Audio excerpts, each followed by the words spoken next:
This channel does not promote any violent, harmful, or illegal activities. All content provided by this channel is meant for an educational purpose only. বাংলাদেশে আটকে রয়েছে ভারতের তরুণ। দীর্ঘ 7 বছর ধরে নিখোঁজ ছিল মালদহের হরিশ্চন্দ্রপুর এলাকার মানসিক ভারসাম্যহীন ওই তরুণ। অবশেষে সোশ্যাল মিডিয়ার জেরে খোঁজ পাওয়া গেল ওই তরুণের।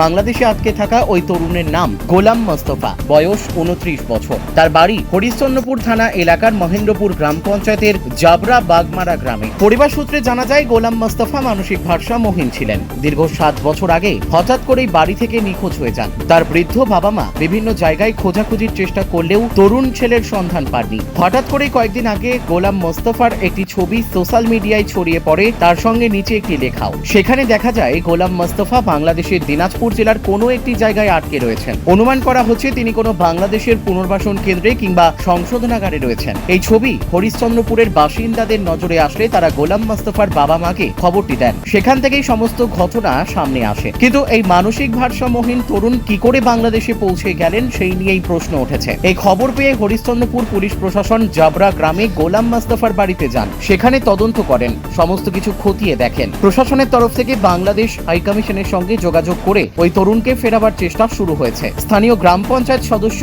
আব্দুল হায়ুম বলেন, বিষয়টি সোশ্যাল মিডিয়ার মাধ্যমে জানতে পারি, তারপরে আমরা শনাক্ত করি ছেলেটি আমারই গ্রামের। স্থানীয় একটি স্বেচ্ছাসেবী সংস্থার সঙ্গে কথা হয়েছে, তারা বাংলাদেশের সঙ্গে যোগাযোগ করবে। অবিলম্বে তাকে যাতে ঘরে ফেরাবার ব্যবস্থা করা যায় সেই বিষয়ে কথা চলছে। বৃদ্ধ বাবা শেখ আনারুল বলেন, এত বছর পর ছেলের খোঁজ পাবো ভাবতেও পারিনি। হঠাৎ করেই আমার ছেলে মানসিক ভারসাম্যহীন হয়ে পড়েছিল। তবে বাংলাদেশ থেকে কি করে বাড়ি ফেরাবো সেটা নিয়ে এখন চিন্তায় পড়েছি। আশা করব প্রশাসন আমাদের পাশে রয়েছে।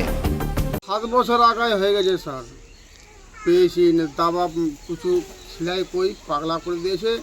7 বছরে 6টা লাপাতা আছে, আমি পাইনি খুঁজে। অনেক চেষ্টা করলাম, থানাতে মেশিন জারি করলাম, ফেসবুকে ছাড়লাম, মোবাইলে ছাড়লাম, থানায় ছাড়লাম, পেইনি। সব জায়গায় বসে গেছি।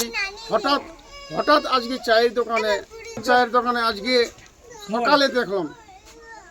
এই দেখে নেমর নিম্বর প্রধানকে আর থানাতে আর কোথায় আছে না আছে সেটা জানলাম আজকে ইয়াতে চায়ের দোকান। ভিডিওতে দেখতে পেলাম তো ইয়াতে আছে। আমার ছেলেকে দেখতে পেলাম, আমি পেহচান করতে পারলাম। আমার নিজের ছেলে আছে, কেন চিনতে পারবো না? আছে ইয়াতে, জেলে আছে। কোথাকার? কি জেলটার নাম? বাংলাদেশে। আমি বলতে পারবো না, মাথা খারাপ আছে ছেলেটা না, তো আমি বলতে পারলাম না কি করে গেল।